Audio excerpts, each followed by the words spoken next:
പുതിയ ജില്ലാ പ്രസിഡന്റിനെ ചൊല്ലി പാലക്കാട് ബിജെപിയിൽ വൻ പൊട്ടിത്തെറി.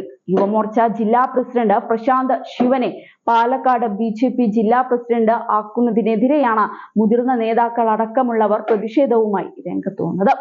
തീരുമാനത്തിൽ പ്രതിഷേധിച്ച് ബിജെപി ഭരിക്കുന്ന പാലക്കാട് നഗരസഭയിലെ 9 പാർട്ടി കൗൺസിലർമാർ രാജിക്കൊരുങ്ങുന്നുവെന്നാണ് സൂചന. ദേശീയ കൗൺസിൽ അംഗം ഉൾപ്പെടെയുള്ളവർ പാലക്കാട് യാക്കരയിൽ പ്രത്യേക യോഗം ചേർന്നിരുന്നു.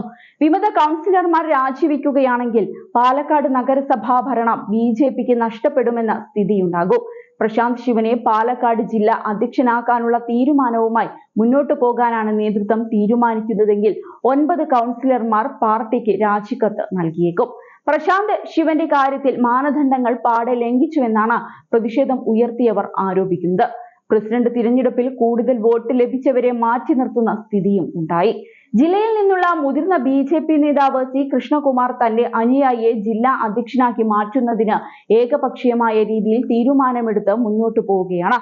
ഇത് അംഗീകരിക്കാനാകില്ലെന്നും നേതാക്കൾ പറയുന്നുണ്ട്.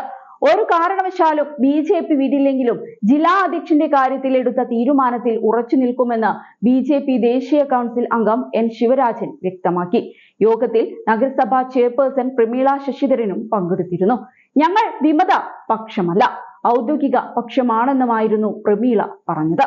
ബിജെപി പ്രസിഡന്റ് തിരഞ്ഞെടുപ്പുമായി ബന്ധപ്പെട്ടായിരുന്നു യോഗമെന്നും അവർ വ്യക്തമാക്കി.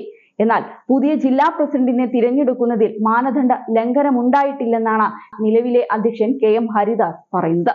അതേസമയം നേതൃത്വത്തോട് കലഹം പ്രഖ്യാപിച്ച ബിജെപി കൗൺസിലർമാർ തങ്ങളുടെ പാളയത്തിലേക്ക് എത്തിക്കാനുള്ള ശ്രമം കോൺഗ്രസ് ആരംഭിച്ചിട്ടുണ്ട്.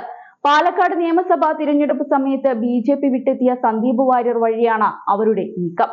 സന്ദീപ് വാര്യർ എൻ ശിവരാജ് അടക്കമുള്ളവരുമായി സംസാരിച്ചിട്ടുണ്ട്. 52 അംഗ ഭരണസമിതിയിൽ ബിജെപിക്ക് 28 അംഗങ്ങളാണുള്ളത്. പ്രതിപക്ഷ നിരയിൽ UDF-ന് 17ഉം LDF-ന് 7 അംഗങ്ങളാണുള്ളത്. വെൽഫെയർ പാർട്ടിക്ക് 1 സീറ്റുമാണുള്ളത്.